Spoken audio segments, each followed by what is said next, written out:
All right, so there's some new news. Some new news. It sounds weird me saying that, but we have some new news, y'all, and I'm excited to talk to you about this. So, AEW is buying Ring of Honor. Now, obviously, this is a rumor. We don't know if it's actually true or not, but let me break this down for y'all on why I think this is a brilliant move if Tony is thinking about doing this, right?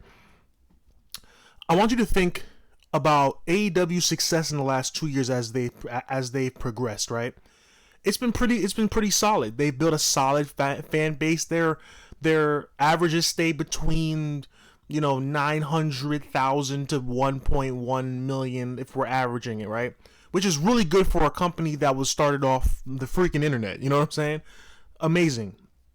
Now, Ring of Honor, as y'all know, Ring of Honor announced that they're going to release all their stars not signed past 2021 in December. So, just me observing that from a business standpoint, that tells me that the company's probably, because you gotta think about the pandemic, right? The pandemic, they probably were paying the wrestlers but weren't getting any compensation back for it. So now they're in the red, right? They're in the negative. So they have to rebrand and take a few months off, which is understandable. But here's where Tony Khan can come in, right? And literally revolutionize Ring of Honor and rebrand the entire thing. Tony Khan should buy the brand, right? Because they have such a great, vast catalog and they have a great talent. They have great talent right now. So Tony should buy Ring of Honor and put it under the AEW umbrella.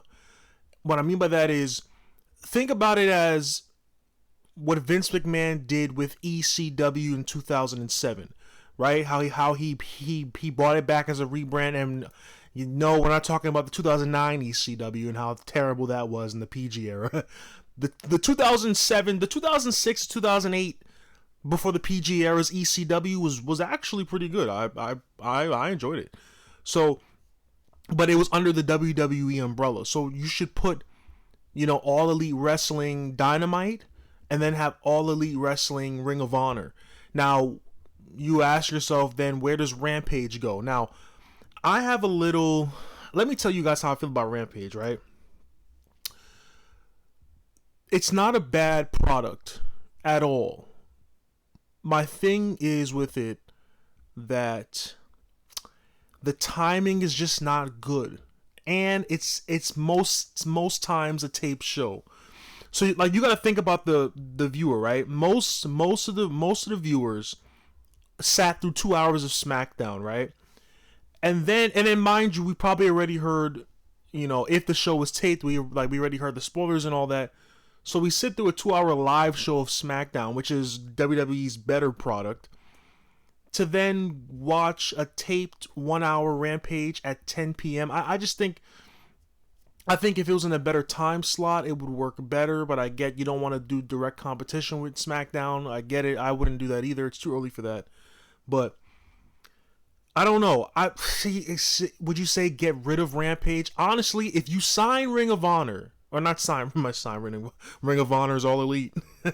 If you not sign Ring of Honor, but if you buy Ring of Honor, I think you should get rid of Rampage. Get rid of Rampage and find a place for Ring of Honor to go on television weekly. And then honestly, if we're thinking about it, I would probably do Thursdays at 8 p.m. Now I know people are thinking, well, what about Impact? Well, if you want to be real, man, nobody watches Impact, so you know what I'm saying? I think because it has to be at a prime time slot. You know what I'm saying? I feel like 8 or 9 p.m. is a perfect time, but you can't do Mondays because of Raw. You can't do Tuesdays because of I was about to say ECW because of NXT 2.0. You can't do Wednesdays obviously because of Dynamite, and you can't do Fridays because of SmackDown. All those shows start at 8 p.m. The only slot you have available for Ring of Honor, if they do buy it, is Thursdays at 8 p.m. Disregarding Impact because they're not really competition at this point. So I think they should buy. I think it's a great move. Now, obviously, it depends on Tony's budget. I'm not sure with all these major signings in the last year, in the last almost a year or so. There's rumors that Bray Wyatt's coming in. I'm not sure if he's even in the green right now. I mean, obviously AEW's I think yeah, it's not a public company, so we can't really see exact numbers in terms of revenue. I think it's a private company, but just like, you guys have to think, right? Just because Tony's a billionaire and has a billionaire father backing him, which is also, by the way, interesting. I don't know if you guys knew this, but if you go on AEW's Wikipedia page, it says that Tony and Sahih Khan are co-owners of All Elite Wrestling. I didn't know that. I didn't know that Tony Khan's father owns 50% of the business. I didn't know that at all. But I guess that's just a fun fact to know. But what was I saying? Tony Khan, we gotta think, right? Just because he's a billionaire doesn't mean that he's not thinking about profit. I mean, it's still a business, and you still need to profit. So you gotta think of how much money this man spent. He's started a wrestling company. He signed major names back to back to back to back to back. He's had music rights, bought for great wrestling theme songs. So does he have the money to buy Ring of Honor?